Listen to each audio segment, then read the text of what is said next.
सांगायचं म्हटलं तर सीईटी हा आपला लास्ट ऑप्शन नाहीये. correct. थोडंफार आता दुसरे ऑप्शन्स आहेत ते एक्सप्लोर करावे लागतील. काय करायचं, कुठे कमी पडलो आपण, ह्या सगळ्या गोष्टी आता आपल्याला पण बाकीच्या मुलांमधून कसं स्टँड आउट होतोय आणि त्या प्लेसमेंट कसं आपल्याला ते कम्प्लीट होत आहेत त्याच्यात आपल्याला फोकस जास्त करायला लागणार आहे. करेक्ट. ना की कॉलेज कोणतं आहे आपलं. कॅम्पस तर हर एक कॉलेजला येणारच आहे.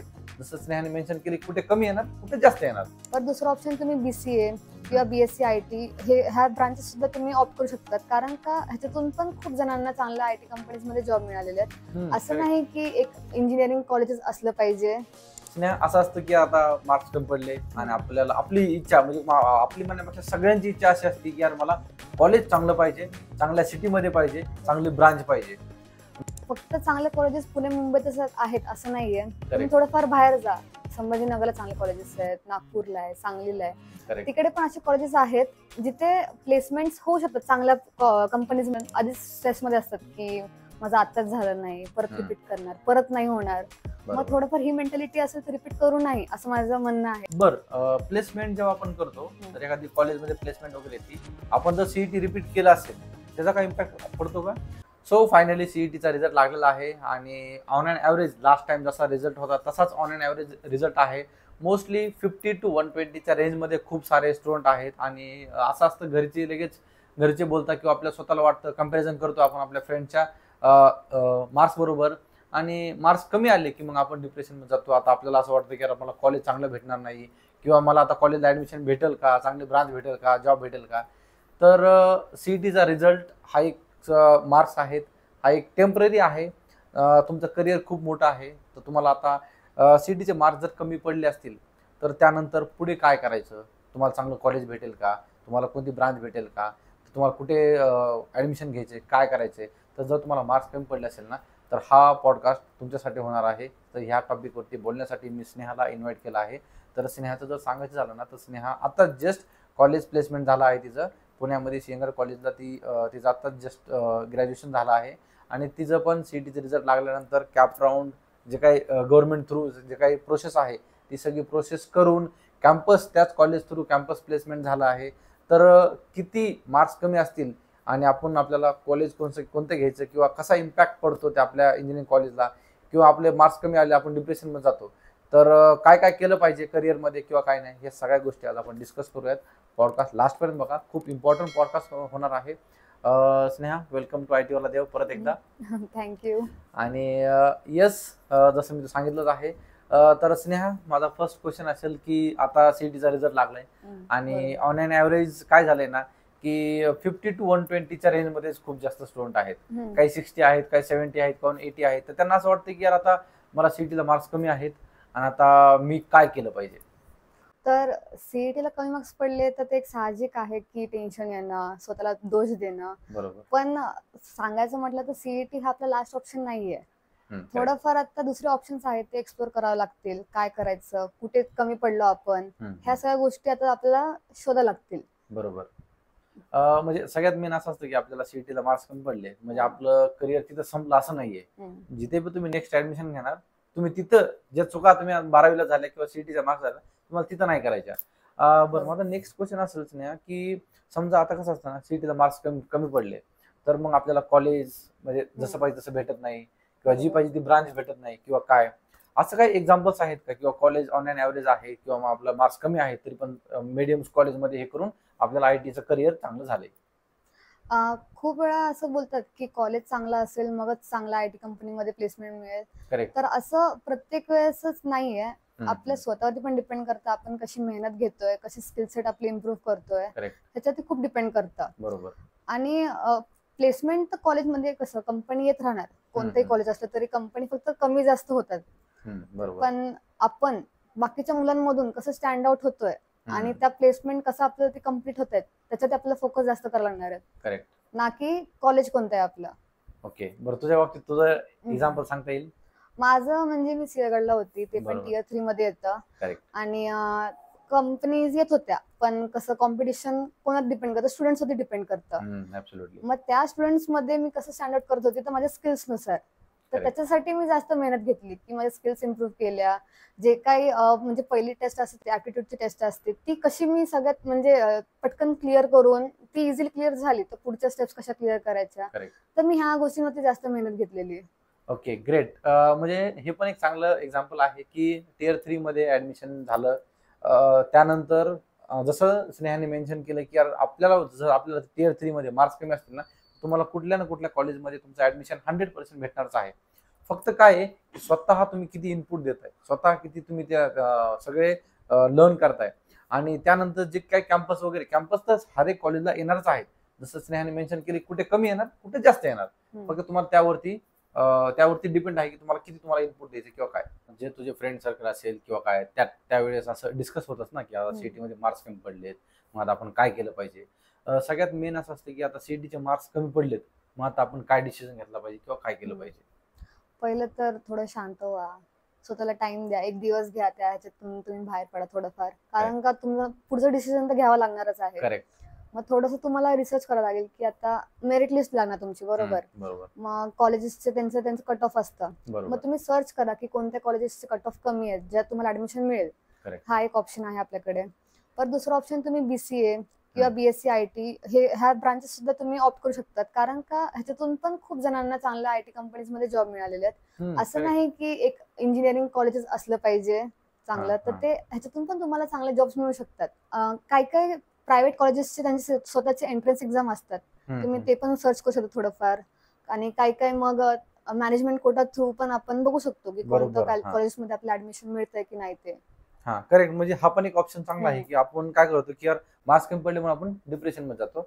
बट सगळ्यात माझं हेच राहील की तुम्हाला समजा इंजिनिअरिंग ऍडमिशन नाही भेटलं, जसं स्नेहाने मेन्शन केलं, तुम्ही बाकीच्या पण अदर फील्ड तुम्ही एक्सप्लोर करू शकतात. बीसीए, बीएससी, आयटी, कॉम्प्युटर, तुम्ही हे करून पण तुम्हाला जॉब भेटू शकतो.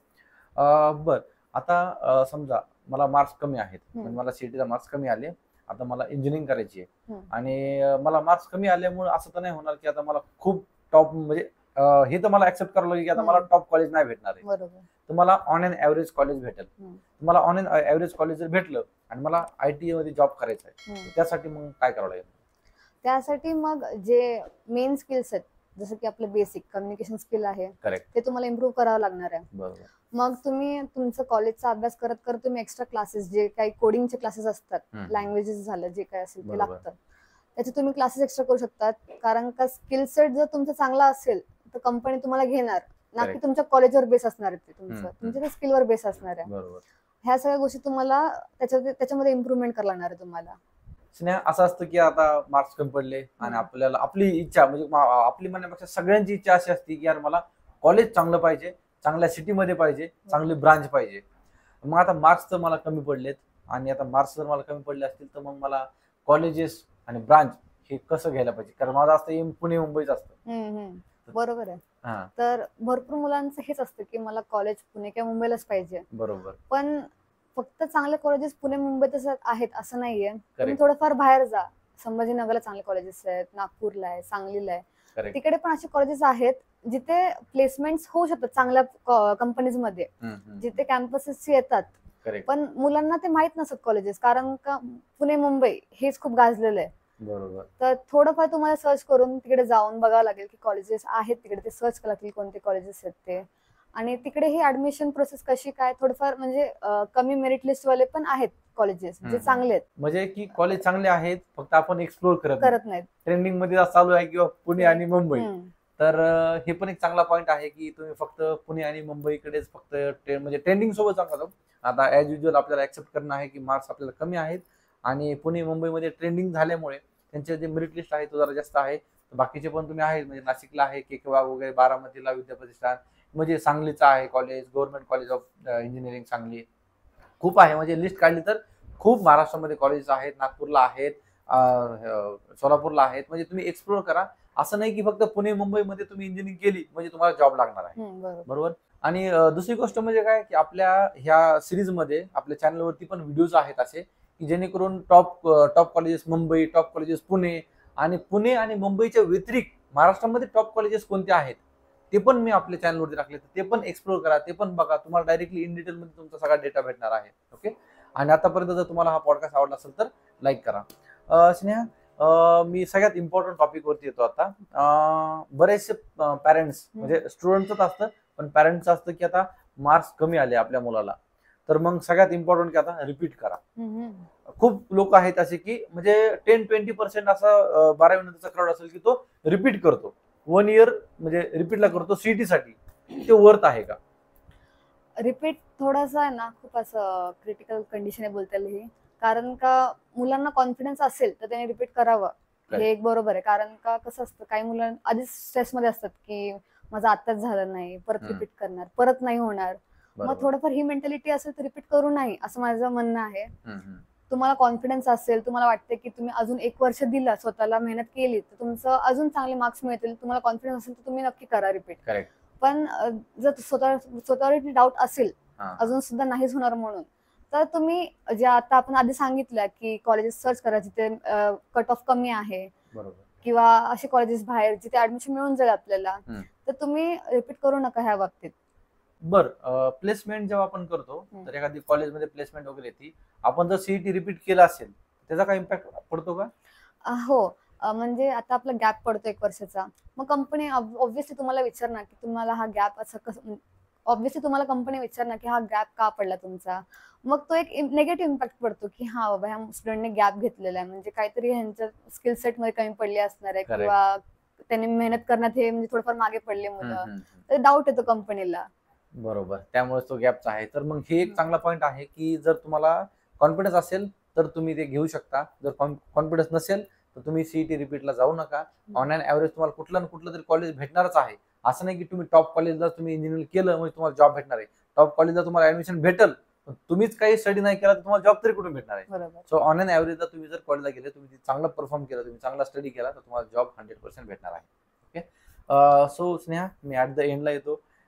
तुझ्या मध्ये तुझं वैयक्तिक सजेशन काय, किंवा आता तुझं समजा तुझे फ्रेंड सर्कल असतील, जेव्हा तुम्ही कॉलेज सर्च केले तेव्हा असतंच की यार माझे मार्क्स कमी, माझे जास्त, मला कोणतं कॉलेज आलं, मला कोणतं कॉलेज आलं. तर जर समजा सीईटी मध्ये मार्क्स ऑन एन ऍव्हरेज किंवा कमी आले तर काय केलं पाहिजे? आता खूप मुलं आहेत ज्यांना कमी जास्त मार्क्स येणं हे नॉर्मल आहे. बरोबर. माझे पण काही फ्रेंड्स होते त्यांना कमी मार्क्स होते, पण ते सुद्धा मी ज्या कंपनीत काम करते माझ्यासोबत काम करतात, किंवा माझ्यापेक्षा चांगल्या कंपनीमध्ये सुद्धा काम करतात. तर ते मार्क्स म्हणजे फक्त ते तात्पुरतं असतं ते. कारण भविष्यात तुम्हाला काय करायचं काय नाही करायचं तुमच्या मेहनतीवरती डिपेंड करतं. तर त्याच्यामुळे तुमचं कॉन्फिडन्स तुम्ही लूज करू नका. मार्क्स जरी कमी असतील जरी जास्त असतील, कारण का तुमचं पुढचं भविष्य आहे ना तुमच्या पुढच्या मेहनतीवरती असणार आहे. Absolutely correct. Yes, thank you Sneha. खरंच हा पॉडकास्ट तुमच्यासाठी खूप हेल्पफुल होणार आहे. मार्क्स कमी जरी असले ना तरी विचार करायचा नाही, काही नाही. ऍज युजल तुमच्याकडे समोर एक्झाम्पल आहे. टियर 3 मध्ये सिंहगड कॉलेजला इंजिनिअरिंग करून एक चांगल्या टॉप मोस्ट MNC कंपनीमध्ये प्लेस झालेले आहे. सो हा एक्सपिरियन्स आहे, हा तुम्हाला खरंच कामाला येणार आहे. आणि जे सीईटीला मार्क्स आले आहे ते ऍक्सेप्ट करा. आणि तुमचं सगळ्यांचं ऑल दी बेस्ट तुम्हाला. आणि जोपर्यंत तुम्हाला चांगलं कॉलेज ब्रांच हे भेटत नाही, जोपर्यंत तुम्हाला चांगलं जे पाहिजे तसं भेटत नाही, तोपर्यंत खचून जाऊ नका, डिप्रेशन मध्ये जाऊ नका. इंजिनिअरिंग ऍडमिशन नाही भेटलं तरी अदर फील्ड पण चेक करा. तुम्हाला जसं BCA आहे, BSc आहे, बाकीचे फील्ड पण बघा, ते पण एक्सप्लोर करा. आणि यस, कमेंटमध्ये सांगा तुम्हाला काय डाऊट असतील किंवा काय. नक्कीच स्नेहा आणि मी ट्राय करू की तुम्हाला काही रिप्लाय करायचा. आणि मार्क्स कमी पडले असतील तर मी अजून परत सांगतो, हायलाइट करतो की मार्क्स हे फक्त टेम्पररी आहेत. ह्यानंतर तुम्ही जसं स्टडी कराल त्यावरतीच तुमचं, त्या बेसिसवरतीच तुम्हाला कॅम्पसमध्ये किंवा कंपनीमध्ये तुम्हाला प्लेसमेंट भेटणार आहे. ओके. सो थँक्यू स्नेहा, तू आली आणि तुझा एक्सपिरियन्स शेअर केला त्याबद्दल. कारण खूपच स्टुडंटला हे हेल्पफुल होणार आहे. खूप इम्पॉर्टंट टॉपिक होता. तुम्हाला पण टॉपिक आवडला असेल, पॉडकास्ट आवडला असेल तर नक्कीच लाईक शेअर सबस्क्राईब करा चॅनलला. Thanks for watching. Till then, bye bye. Thank you.